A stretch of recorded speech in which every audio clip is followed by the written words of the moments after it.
Hello walkers, Mike here from Living Walks, and we're here somewhere different. We're in Tenerife.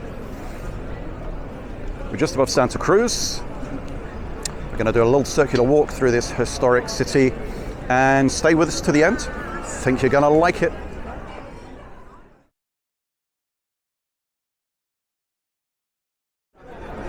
So it's the 10th of December. It's all... Well, down in Santa Cruz, I reckon it's about 24 degrees.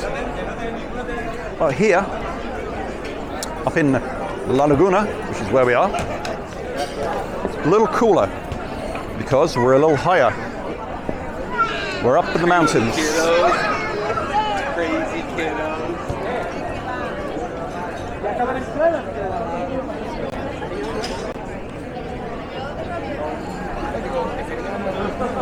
So La Laguna is the second largest city on Tenerife. You could also say it's its cultural center. A couple of reasons for that. One, it's history. History goes back a long way, and we'll have a little chat about that. Or rather, I'll chat about it, and you hopefully will stay and listen. Second thing also is simply because of the university here. So it has the oldest university here in the Canaries. And what I mean by that, of course, is I don't mean it has the oldest students. No, so it's not like you've got 30,000 octogenarians shuffling around in their carpet slippers from class to class. No. No, it's the oldest university. What is unusual, of course, is there's 30,000 students. There's actually 90,000 lecturers and assistants. So it's quite unusual when you see the students come out for their lunches. Each student surrounded by 3 personal lecturers.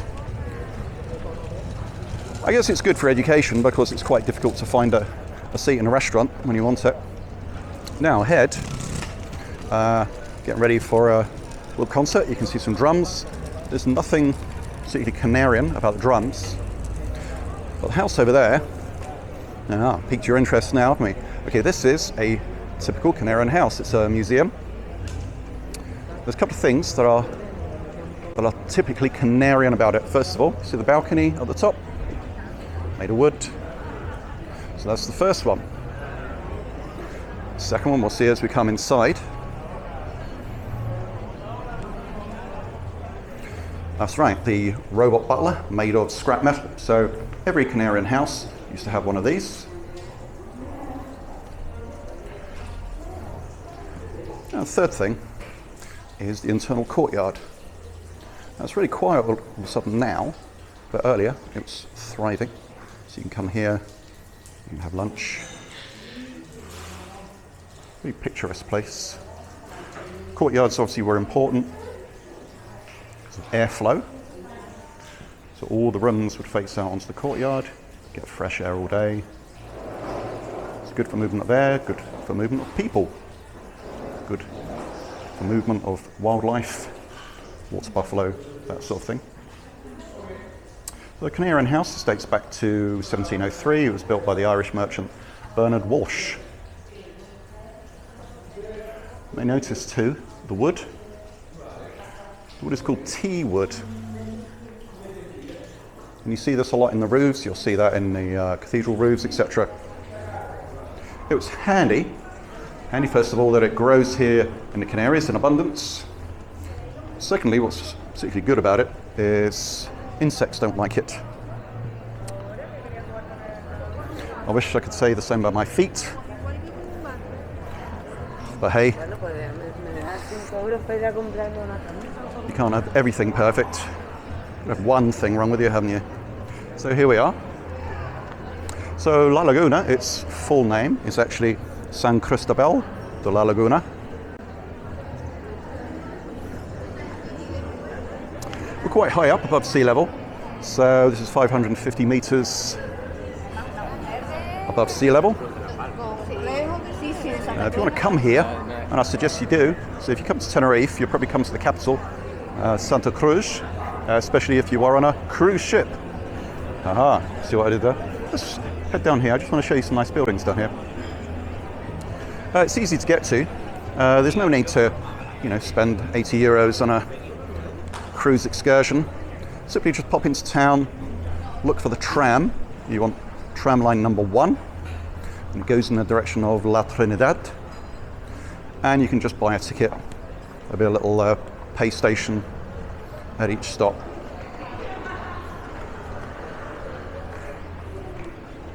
So La Laguna, it's got its name because originally there was a great big lagoon here.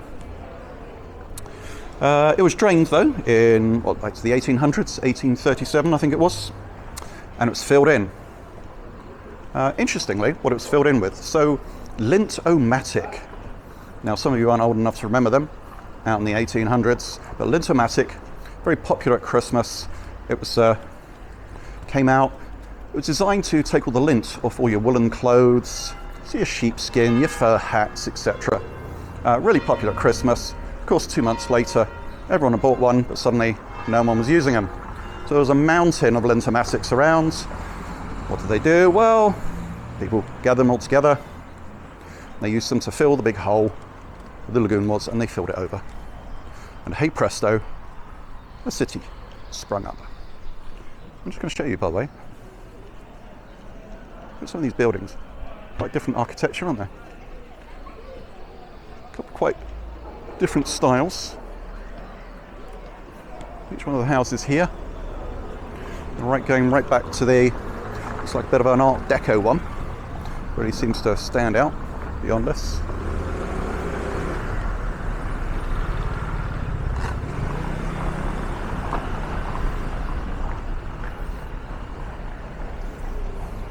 And that one over there.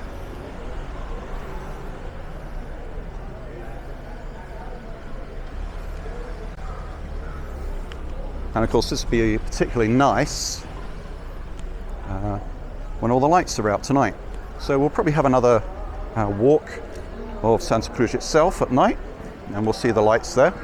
Here you just have to imagine them. Of course, as your viewers of Living Walks, you've got fantastic imaginations. I know you have. We're very proud of you, by the way. Do we ever say that? Very proud of our subscribers. And so if you haven't subscribed, please do, so that you can feel waves of our pride wash over you, especially in those dark moments at 3 o'clock in the morning.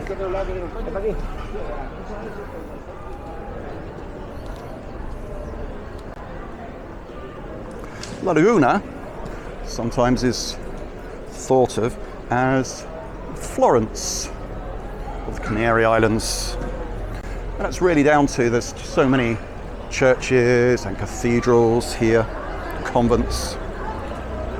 2, it was the seat of many different sort of artistic and cultural movements, and I'm sure you'd love to know about them.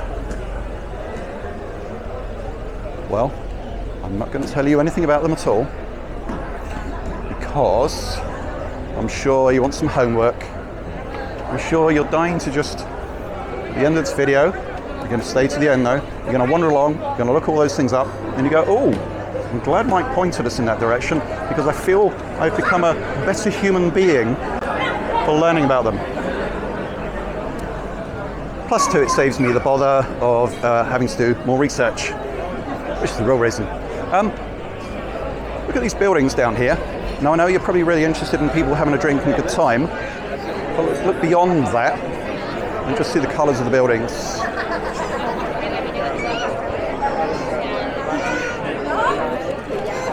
Now, I'm betting perhaps some of the colours have some significance. I bet we'd all like to know what that is. But unless someone puts it in the comments, we're not going to. And we're all going to be left on tenterhooks. Life is a little bit like that, isn't it? The reason why I'm coming down here is not just to taunt you. I'm hoping it's a little convent that's open, very famous. Convent of San Augustine. I've got a feeling it's going to be shut. We're going to have a look anyway. If you came on a tour, you'd be brought here. Okay, you'd have a look at this convent. Particularly one, it's got a fantastic outside. So you see again, like the whole Canarian style. You see those balconies, typical wooden balconies on the outside. Yes, come on, wake up. That's them. Okay, but internally there's a fantastic courtyard inside, lush with foliage. I think the only way we're going to see that is, I've got a handy little picture here. So, that is what we would be seeing if it was open. Well, the naughty people inside have decided to take some lunch. So we will have to just imagine. So let's head back this way. And again, we get another chance to tease ourselves with the colours of the buildings and just wonder what it would be like if we did really know what they meant and how full our lives would be. How rich each moment from that moment on. But we can only dream.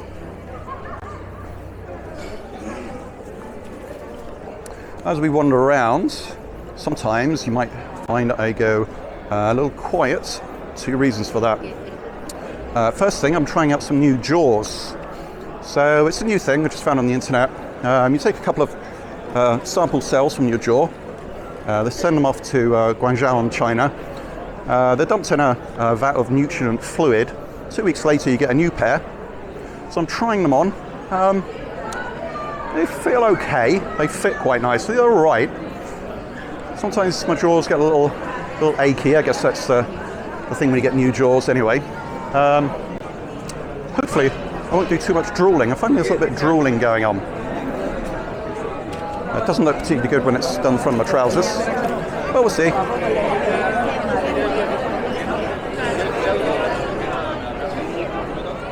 There is another reason why I might go quiet. In fact, this is a reason why actually this film would have been filmed an hour previous to this, but there was a lot of music going on. As you may know from our walks, we love music. Love it. It really makes a city come alive. Unfortunately, YouTube are a little sort of flaky, inconsistent, perhaps shall I say, in how they flag up any music to be demonetized. I guess it's a really hard job, but it's interesting that last week I uploaded 2 identical videos. One was low resolution, so I could just see if there was any copyright music in there, and that was YouTube, so then that's fine, hunky-dory. So I loaded up the high resolution, and hey presto, all the same sound in it, flagged up copyright music. Am I complaining? Am I moaning? Well, hopefully it doesn't sound like I am, because I'm not. You know what? YouTube is a particularly amazing platform, really, and some of us get to work with it. Most of us perhaps use it a lot in daily life, so no, I'm quite grateful to be able to use it. But it's one of the things you just got to deal with, just like any endeavor, any business. Oh, you notice some of these tents down here. So today, there's been a lot of tents, lots of activities around animals. So animal charities, animal adoption, selling pet accessories, food, etc. Anything else? If you want to accessorize your cat or dog, you want to wrap it up in a little suit that makes it look like a shark, or an iguana, or a spider, you know, thing we all do really. Yes, so that's what's going on here. And they've had a little dog show here recently. So this may or may not be copyright music, in which case I'm going to climb up for a bit.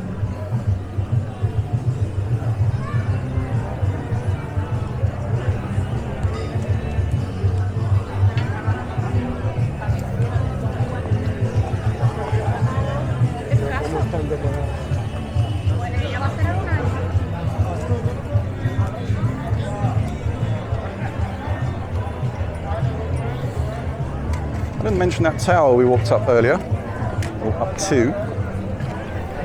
And in fact, this building on the right here, so I should really mention it's one of the most famous landmarks here. It's the Church of the Conception, Iglesia de la Concepción. The tower, particularly interesting.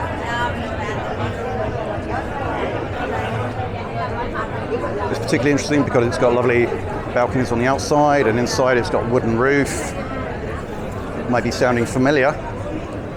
You can climb the tower.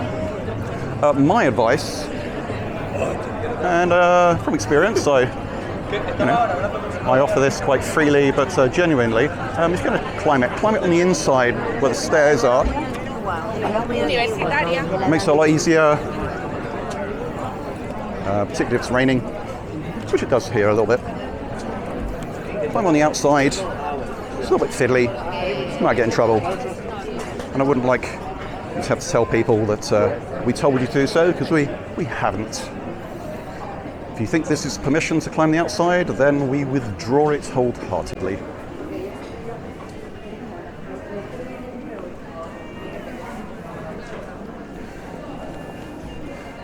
The street is rather lovely. So let's say this is Saturday.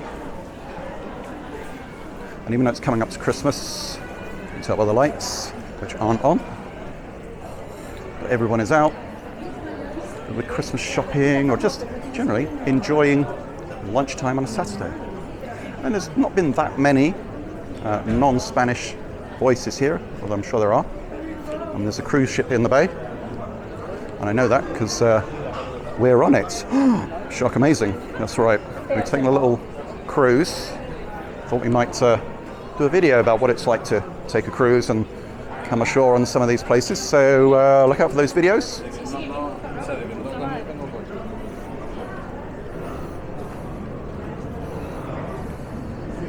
I said this is the cultural centre of the island. Interesting too, in 1999, this whole area became a UNESCO World Heritage Site. So sorry, that's the old Jaws going. Any more of that and I'll just have to send these back to China for a refund. Get my old ones back. Let's carry on down here. I have a little route in mind. We have pre-planned this, by the way. We don't always wing it. In fact, over the years, we planned a little bit less. When we first started these, we'd pre-plan on Google Maps. We'd walk the walk back and forward probably twice in each direction just to see which direction looks best. We'd make sure we got all the highlights in there, and then we do the final film when the lighting's right. I like to think now we've got a bit of a feel for it. And we can scout it out quite quickly and do the film generally in one shot, occasionally two.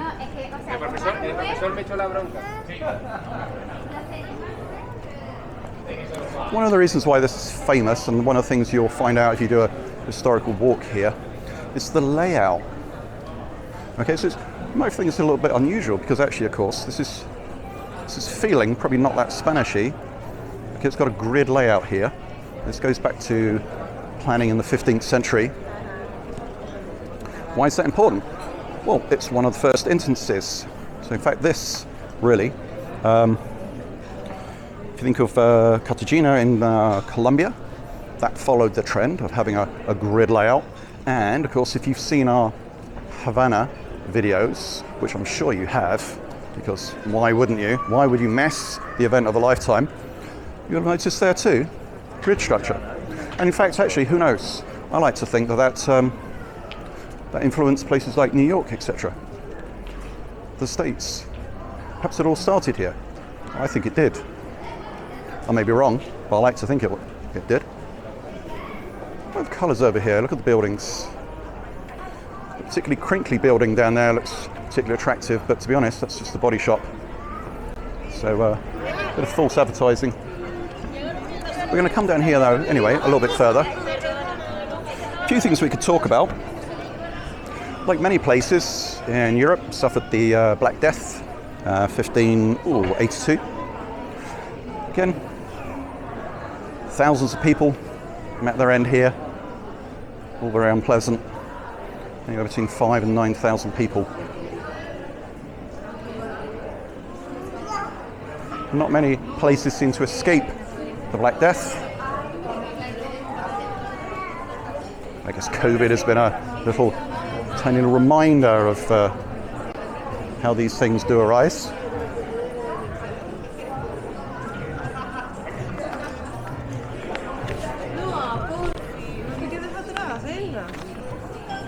just imagine what this will be like later on with all the lights on.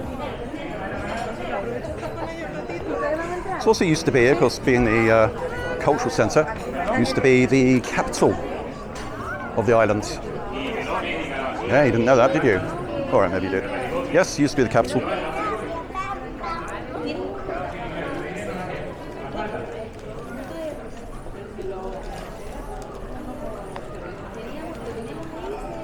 There's a couple of famous people associated with the town. So the first one is a corsair, famous corsair from the golden age of piracy. Amaro Pargo, his name was. A little bit like, so if you know English history, a little bit like Francis Drake, really. He was rewarded every time he sunk ships of the enemy or raided them. And at the time that would have been the Dutch and the English. Ooh, absolutely. Interestingly though, there's a bit of a legend around him. So apparently he wrote in his log about a treasure box that he had, full of gold and gems and porcelain from China, etc. And this, of course, has never been found. So, of course, there's a little bit of a legend about this. Will it ever be found? What will it contain? Or really, did it ever really exist? Who knows? So the second person also associated with the town really was Jose de Anchieta. So he's a Catholic saint. He was also the founder, so if you like Brazil, Sao Paulo and Rio de Janeiro. Comes from here too. Now what have we got in front of us? It's looking a little bit church-like, isn't it? Well, it's the cathedral. So it's built in the early 1900s, kind of inspired by a cathedral in Pamplona in Spain. Like many cathedrals, there's many dead bodies buried beneath its floor. One of the famous ones is Alonso Fernandez de Lugo. He was the city's founder. There might be many more. Some official, some unofficial. Who knows?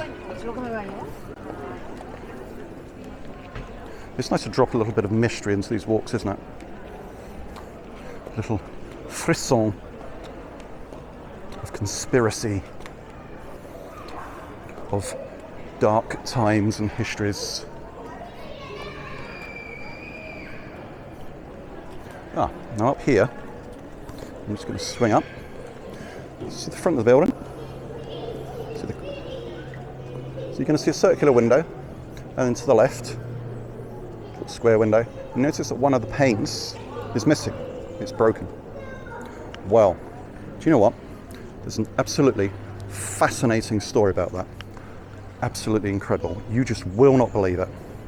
And I'm sure if you'd like to go and have a little search on the internet, maybe you can find out that story. But it's not for me to share. I did promise that I wouldn't share it with anybody. But absolutely dark story it is. It really is.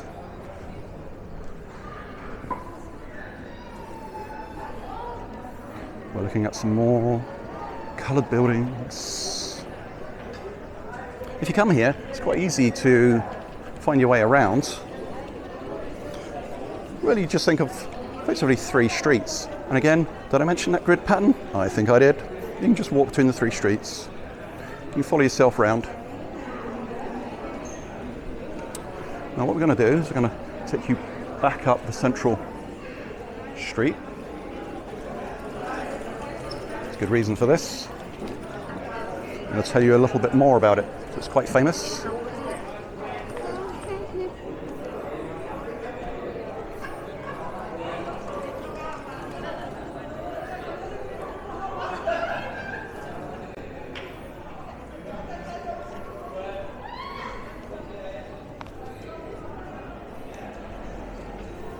How are my jaws doing? Thank you very much. That's kind of you to ask. Yeah, they're all right at the minute, actually. I think they're settling in. Yeah, that's very kind of you. Although I will have to say, because I'm sure you like to know what's happening behind the scenes, that my trousers are slipping a little bit. That's a little bit awkward because both my hands are full.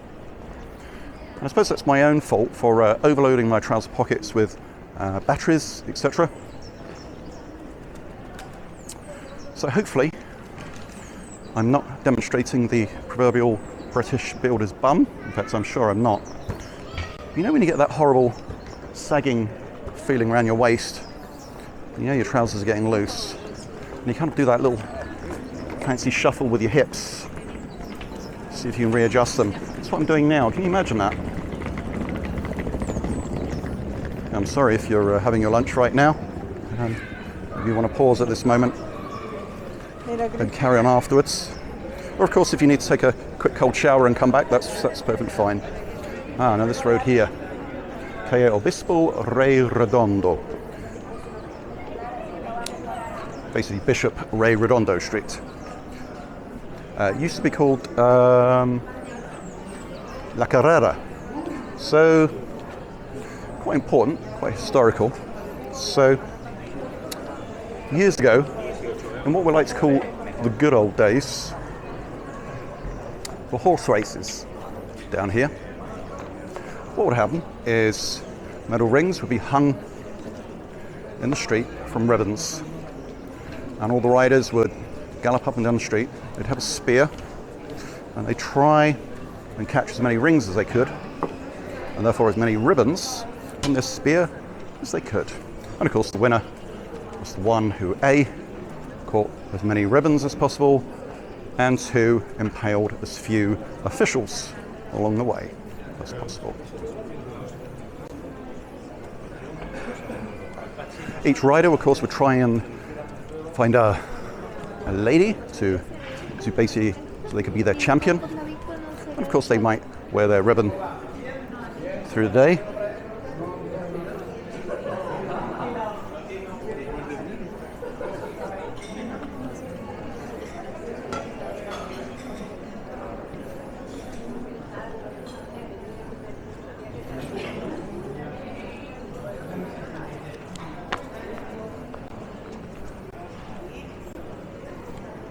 So you see the tower up there, that's what we were talking about before. Again, it's got a lovely wooden ceiling inside.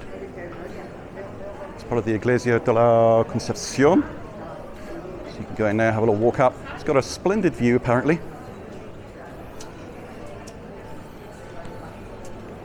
I haven't done it myself. I thought I'd like to leave that joyous task to yourselves. Look at these balconies. Are you a fan of balconies? Oh, so once you think you see a good balcony, then you see, well, an even better balcony. Look at that. That's like 3 stories balcony. Funny that you've got that grandeur, that history, and then you've got ale hop right underneath.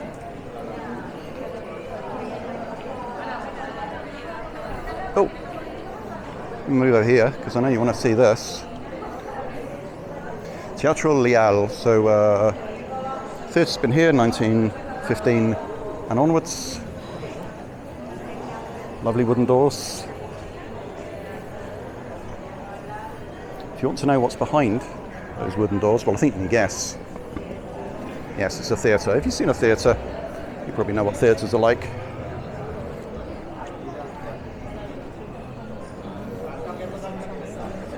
Balconies, more Christmas lights.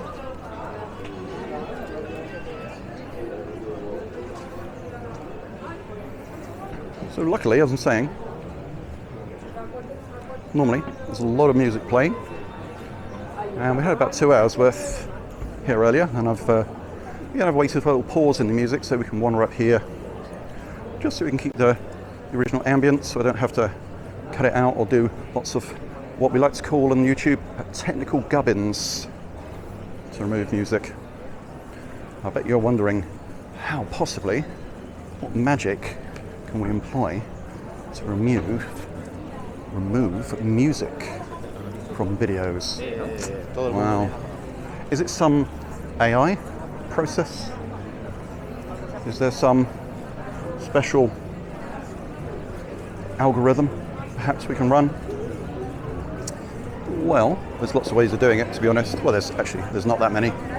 One way is simply YouTube flags it up. Hopefully what we do is you come back to the same area a little bit later if they're not playing music and just record that walk through there. And that way it's got the choice of 2 sets of footage. We can also use the sound from each one.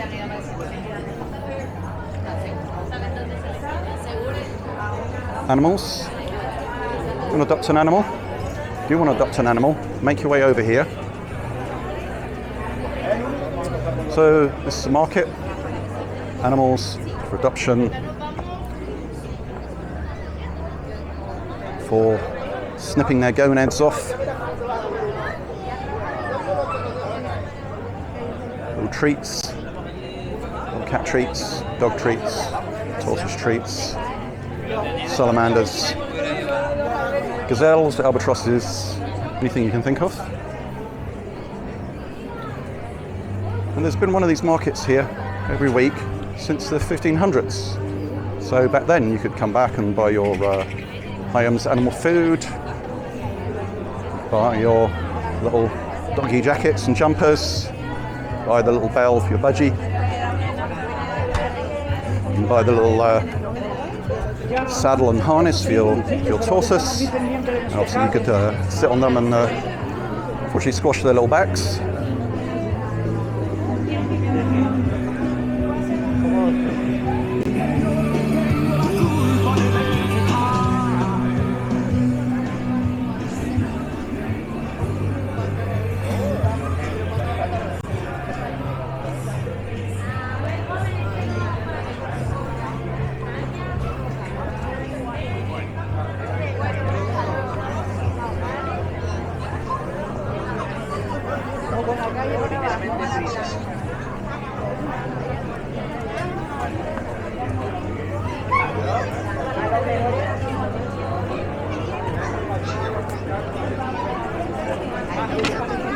So I did go a little quiet there.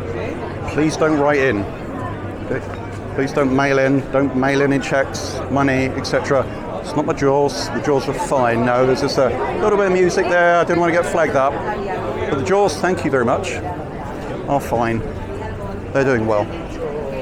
Thank you for asking. And did I say, I think I started, didn't I, by saying, just what a sexy audience you are. Absolutely quite sexy, and especially so today. So, and again, if you haven't subscribed, then why not? I know everybody asked for subscriptions, but you know what? It does work. It just means that you do get to see our latest videos.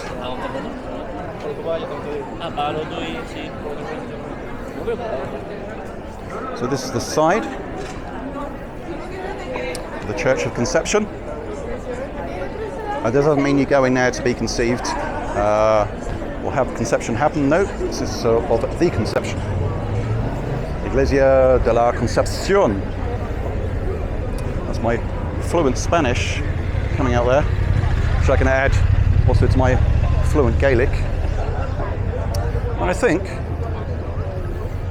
we're going to have a little end here. It's nice and colourful, isn't it? Let me turn around. Let me allow your eyes to focus on the glory. It's San Cristobal de la Laguna. Okay, just above Santa Cruz, Tenerife. Stay tuned because we'll have more videos from here. I know you can't wait. But till the next time, you have been extraordinary, lovely people to follow on and to stay this long. Much appreciated. And we will see you on the next one. Take care. Continue to be sexy. Adios.